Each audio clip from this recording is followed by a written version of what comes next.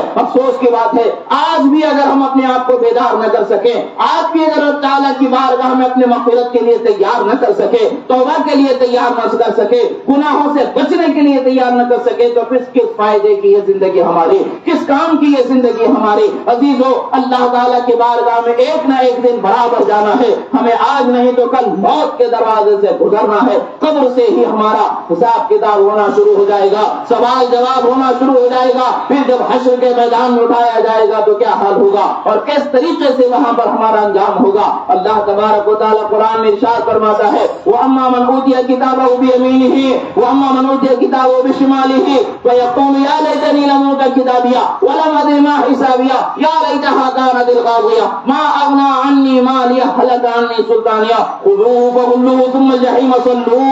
اللہ تبارک و تعالیٰ فرماتا ہے، قیامت کے دن کو یاد رکھو، اب جان لو کہ قیامت ضرور قائم ہونے والی ہے، ضرور قائم ہونے والی ہے۔ جس رب نے ہمیں ایک پانی کے قطرے سے پیدا فرمایا ہے تو پھر ہمیں پھر وہ پیدا نہیں فرمائے گا، ایسا نہیں ہے، بلکہ وہ ضرور پیدا کرنے پر قادر ہے، وہ ضرور پھر سے ہمیں پیدا فرمائے گا، پھر سے ہمیں زندگی بخشے گا، پھر سوال جواب حساب کتاب ہونا ہے۔ جب حساب کتاب ہو رہا ہوگا، جب نام اعمال کو دائیں ہاتھ میں بائیں ہاتھ میں دے دیا جائے گا، اس وقت جس کے نام اعمال سیدھے ہاتھ میں ہوں گے وہ کامیاب بندہ ہوگا، جس کے نام اعمال بائیں ہاتھ میں یعنی دائیں ہاتھ میں ہوں گے تو ناکام بندہ ہوگا۔ مگر افسوس کی بات ہے کہ ہمیں اس دن کا کوئی خوف ہی نہیں ہے۔ وہ دن کیسا ہوگا؟ اللہ تعالیٰ نے خود بیان فرمایا، یوم یقوم الروح والملائکۃ صفا لا یتکلمون الا من اذن له الرحمن وقال صوابا۔ فرمایا اس دن جب اللہ تعالیٰ اپنے جلال کے ساتھ جلوہ فرما ہوگا اور فرشتے سب در سب کھڑے ہوں گے حشر کے دن، کسی میں مجال نہیں ہوگی کہ دم زدم کر لے، سوائے اس کے کہ جسے اللہ تعالیٰ اجازت عطا فرما دے کوئی شفاعت کر ہی نہیں سکتا۔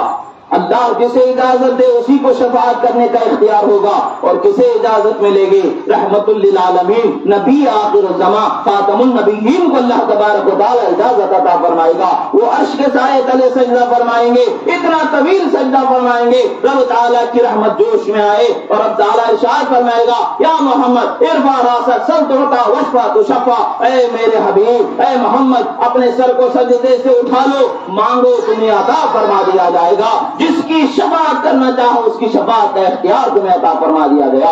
اللہ کے رسول صلی اللہ تعالی علیہ وسلم شفاعت فرمائیں گے۔ وہ دن حشر کا دن ہوگا جہاں پر آدم علیہ السلام سے لے کر کے عیسیٰ علیہ السلام تک کے سب لوگ جائیں گے، کوئی اللہ کی بارگاہ میں سفارش کی مجال نہیں رکھے گا سوائے رحمت للعالمین صلی اللہ تعالی علیہ وسلم کے۔ اس دن کو ہم بھلا بیٹھے ہیں۔ اللہ تعالیٰ فرماتے ہیں جب نام اعمال بائیں ہاتھ میں دے دیے جائیں گے تو کیا حال ہوگا؟ وہ چیخ چیخ کر کے کہے گا، اے کاش کہ مجھے اس کا اندازہ ہی نہ ہوتا، اے کاش کہ مجھے اسے دیکھنا ہی نصیب نہیں ہوتا، اے کاش کہ میں سے یہ ہمارے برے اعمال یہ میرے برے اعمال کو جاننا ہی نصیب نہ ہوتا، اے کاش کہ میری موت ہی میرے لیے سب کچھ ہوتی، موت ہی سے سب کچھ ہو جاتا، میں فنا کر دیا جاتا، مٹی میں ملا دیا جاتا، پھر سے نہ اٹھایا جاتا، اے کاش کہ مجھے میرے مال نے نہیں بچایا، اے کاش کہ مجھے میری دولت نے میری حکومت نے نہیں بچایا۔ وہ چیخ چیخ کر کے افسوس کر رہا ہوگا۔ اس سے پتہ یہی چلے گا پھر اللہ اللہ تعالیٰ حکم فرمائے گا خذوہ فغلوہ ثم الجحیم صلوہ، اللہ تعالیٰ فرمائے گا فرشتوں کو پکڑو اسے اور جہنم کے گردابوں میں پھینک دو لے جا کر کے، اس کے جسم پر جہنم کی آگ کی زنجیریں جو 70 ہاتھ لمبی ہے پہنا دو اور جہنم کے اندر ڈال دو۔ عزیزان محترم، اس دن کا ہمیں خوف بھی نہیں ہے، کل ہمیں کیا جواب دینا ہے۔ آج ہمیں کل کیا کھانا ہے اس کی فکر ہے، کل کیا پہننا ہے اس کی فکر ہے، کل کہاں جانا ہے اس کی فکر ہے، مگر کل کے بعد جو حقیقت میں کل آنے والا ہے، موت کے بعد کا جو کل ہے، اس کل کی ہمیں فکر نہیں ہے۔ یہ رمضان ہمیں اسی فکر کے لیے تیار کرنے والا مہینہ ہے، یہ رمضان اسی تیاری کو ہمیں کامیاب بنانے والا مہینہ ہے، یہ رمضان اسی عذاب سے اپنے آپ کو بچانے کے لیے تیار کرنے والا مہینہ ہے۔ اللہ کے رسول نے فرمایا الصوم جنۃ من النار، روزہ جہنم سے بچانے والی ڈھال ہے۔ ہم نے کس قدر اپنی ڈھال کو اپنے لیے کارآمد بنایا، یہ ہمیں اپنے آپ کو سوچنے کی ضرورت ہے۔ عزیزو، ہمیں اپنے اعمال کی طرف توجہ کرنے کی ضرورت ہے۔ آخر آج بھی ہم توبہ نہ کر پائیں تو پھر کم ہم توبہ کریں گے۔ یاد رکھیں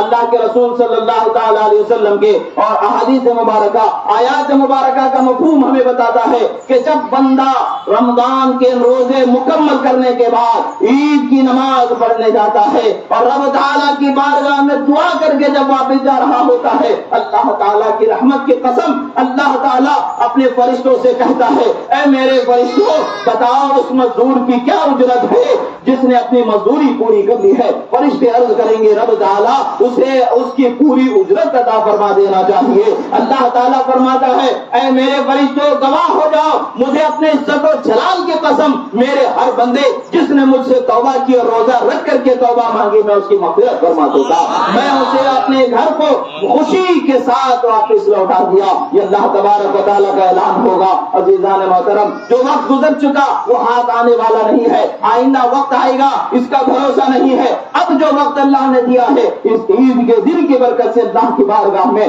سچی توبہ کریں اور مغفرت چاہیں، یقیناً اللہ تعالیٰ رحمت کرنے والا ہے، مہربانی کرنے والا ہے، توبہ کا قبول کرنے والا ہے۔ عزیزان محترم، آج ہمارے پاس گناہوں کا چلن بنتا چلا جا رہا ہے، آوارگی کا چلن بنتا چلا جا رہا ہے، شادی بیاہ کو اتنا مشکل بنا دیا ہے کہ شادی کرنا مطلب یہ ہے کہ آدمی کو ایک ایسی جنگ سے گزرنا ہے کہ جس کے بعد اس کے لیے فتح کا کوئی راستہ نظر نہیں آتا ہے۔ یہی حال ہمارا ہوتا چلا جا رہا ہے۔ گانے باجے ڈھول تاشے ان میں ہماری زندگی اس قدر گھر چکی ہے کہ ہم اس کی طرف غور و فکر ہی نہیں کر رہے ہیں کہ ہمیں کب زندگی سے سدھر کی طرف بدلنا ہے۔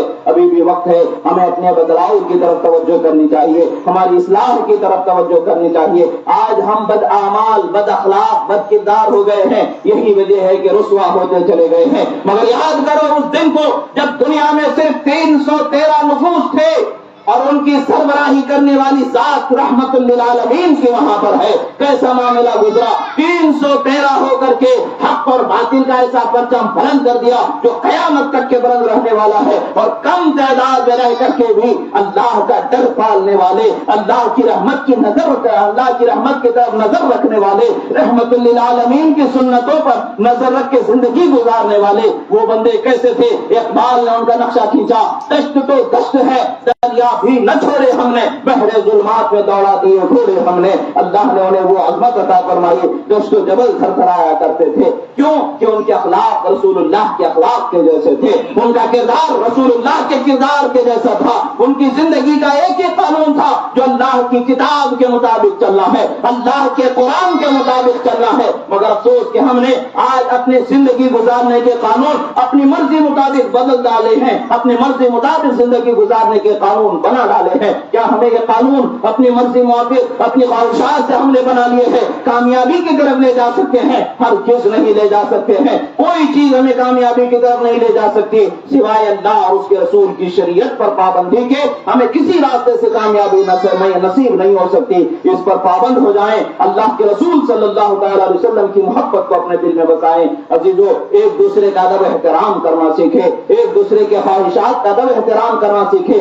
سنتوں پر عمل کرنے کی جستجو پیدا کریں، گناہوں سے اپنے آپ کو بچائیں۔ اللہ نے فرمایا تعاونوا علی البر والتقوی ولا تعاونوا علی الاثم والعدوان، اے لوگوں اپنے دینی بھائیوں کی مدد نیکیوں میں کرو، گناہوں میں ان کی مدد نہ کرو۔ اگر کوئی آپ کا دوست گناہ کر رہا ہے اور آپ کی مدد چاہ رہا ہے، ہرگز اس کی مدد نہ کرو۔ اگر کوئی آپ کا دوست نیکی کر رہا ہے، بھلائی کر رہا ہے، خیر کر رہا ہے، ضرور اس کی مدد کرو، اس لیے کہ اس نیکی کا ثواب آپ کو بھی مل جائے گا۔ اور اگر اس کے گناہ میں آپ نے مدد کر ڈالی تو اس کے گناہ میں بھی آپ کا شامل ہونا ہو جائے گا، برابر کا گناہ برابر کا عذاب مل جائے گا۔ اللہ تعالیٰ نے ہمارے لیے نعمتوں کا دروازہ کھلا رکھا ہے، رحمتوں کا دروازہ کھلا رکھا ہے، ان نعمتوں سے گزرنے کی ضرورت ہے، ہمیں اپنے اخلاق و کردار کو بدلنے کی ضرورت ہے۔ رسول اللہ نے فرمایا خیرکم من سلم المسلمون من لسانہ ویدہ، اور کما قال، فرمایا تم میں سے بہترین شخص وہ ہے جس کی زبان اور ہاتھ سے دوسرے مسلمان محفوظ رہ جائے، دوسرے لوگوں کو تکلیف نہ پہنچے۔